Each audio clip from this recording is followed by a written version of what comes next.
नमस्कार साथियों, आज की इस वीडियो में आपका स्वागत है। तो आज हम डिस्कस करने वाले एक इंपॉर्टेंट टॉपिक के बारे में जिसका नाम है जुडिशियरी, इट मींस न्यायपालिका।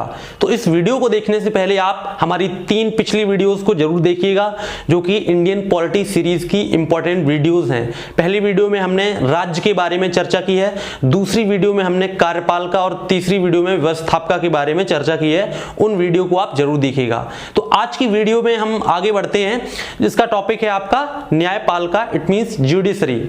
तो न्यायपालिका का जो प्रमुख कार्य है वो व्यवस्थापिका द्वारा बनाए गए कानून और उनसे संबंधित जो विवाद हैं उनका समाधान करना, राइट। जैसे कि व्यक्तियों और व्यक्तियों के बीच जो भी कानूनी मसले हैं या जो भी कानूनी विवाद हैं उनको हल करना न्यायपालिका का प्रमुख काम है। और दूसरा प्रमुख जो काम है वो व्यक्तियों और सरकारों के बीच यानी व्यक्तियों और राज्यों के बीच जो प्रॉब्लम्स हैं, जो समस्याएं हैं, उनका समाधान करना भी न्यायपालिका का प्रमुख काम है, राइट।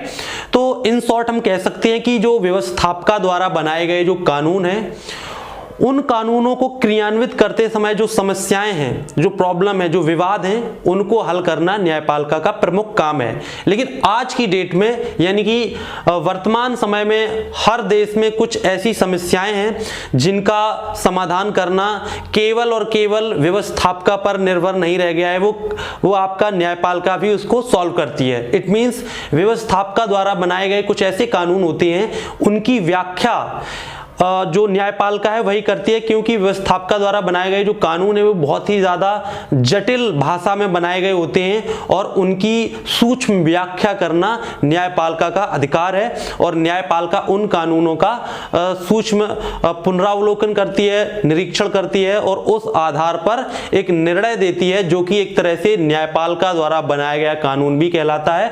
तो संक्षेप में हम कह सकते हैं कि आज के समय में न्यायपालिका भी एक संक्षिप्त व्यवस्थापिका के रूप में काम कर रही है, क्योंकि व्यवस्थापिका के जो कानून हैं उनको न्यायपालिका इंटरप्रिटेशन करके देती है, व्याख्या करके देती है, राइट।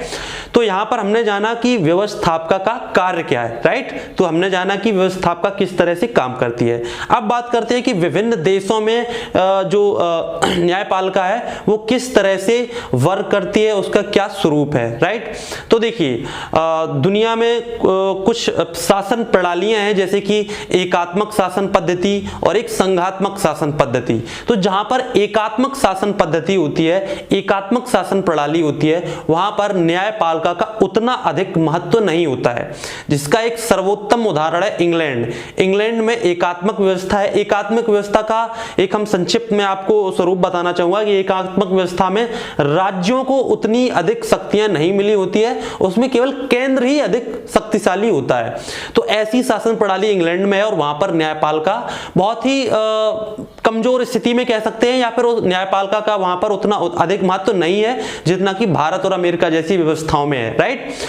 और दूसरा जो शासन का जो प्रारूप है वो होता है संघात्मक व्यवस्था। संघात्मक व्यवस्था में क्या होता है कि किसी देश में केंद्र के साथ साथ राज्यों का भी देश निर्माण में देश के महत्वपूर्ण घटक के रूप में बहुत बड़ा योगदान होता है। यानी केंद्र और राज्य मिलकर एक देश का निर्माण करते हैं, जैसे कि भारत और जैसे कि अमेरिका जहां पर 50 राज्य हैं, राइट। तो ऐसी व्यवस्थाओं में जहां पर केंद्र और राज्य का एक समावेश होता है, एक सम्मिलन होता है, वहां पर संघात्मक व्यवस्था कहलाती है। और ऐसी स्थिति में वहां पर न्यायपालिका का जो महत्व है वो बहुत अधिक बढ़ जाता है। क्यों बढ़ जाता है? क्योंकि केंद्र और राज्य के बीच जो विवाद हैं उनको सुलझाना न्यायपालिका का वहां पर प्रमुख कार्य बन जाता है, क्योंकि केंद्र और राज्य के बीच झगड़े निश्चित रूप से होने ही होंगे, तो उनको सुलझाने के लिए न्यायपालिका काम करती है। साथ ही साथ न्यायपालिका का कुछ ऐसी स्थितियों में भी एक बहुत बड़ा योगदान होता है जहां पर जिन देशों में जो संविधान है वो लिखित में होता है, लिखित संविधान होता है। जैसे कि अमेरिका में लिखित संविधान है, भारत में लिखित संविधान है। तो लिखित संविधान में जो भी अनुच्छेद या फिर जो भी भाग दिए गए हैं, जो भी अनुसूचियां दी गई हैं, उनकी सटीक व्याख्या करना न्यायपालिका का ही एक कार्य है, ठीक है। और जैसे कि इंग्लैंड में जहां पर लिखित संविधान नहीं है, परंपराओं पर आधारित वहां पर संविधान चलता है, तो वहां पर न्यायपालिका का उतना अधिक वहां पर महत्व नहीं है। लेकिन भारत और अमेरिका जैसे देशों में जहां पर लिखित संविधान है, वहां पर न्यायपालिका एक मजबूत स्थिति में है, राइट। साथ साथ एक और स्थिति हम आपको बताना चाहेंगे जहां पर न्यायपालिका एक मजबूत स्थिति में है, वो है आपकी जहां के संविधान में मूल अधिकार दिए गए हैं, फंडामेंटल राइट्स दिए गए हैं। तो जैसे कि भारत के संविधान में मूल अधिकार दिए गए हैं, तो उन मूल अधिकारों की व्याख्या करने के लिए भी और मूल अधिकारों को नागरिकों के लिए सुरक्षित करने के लिए भी यहां पर हम देखते हैं कि न्यायपालिका बहुत ही आवश्यक होती है और वहां पर न्यायपालिका का बहुत बड़ा रोल होता है। तो भारत के संविधान में देखिए मूल अधिकार दिए गए हैं, नागरिकों के लिए मूल अधिकार दिए गए थे, उनको उनकी व्याख्या करने के लिए भारत का हाई कोर्ट और सुप्रीम कोर्ट, यानी अन्य राज्यों के हाई कोर्ट और भारत का जो सुप्रीम कोर्ट है वो व्याख्या करते हैं, राइट। तो आज की वीडियो में हमने जाना कि न्यायपालिका का कार्य क्या है और विभिन्न देशों में एकात्मक और संघात्मक शासन पद्धतियों के अंतर्गत जो न्यायपालिका है उसका क्या महत्व है और उसका क्या रोल है, कितना रोल है, कितना कम रोल है या फिर कितना अधिक रोल है, राइट।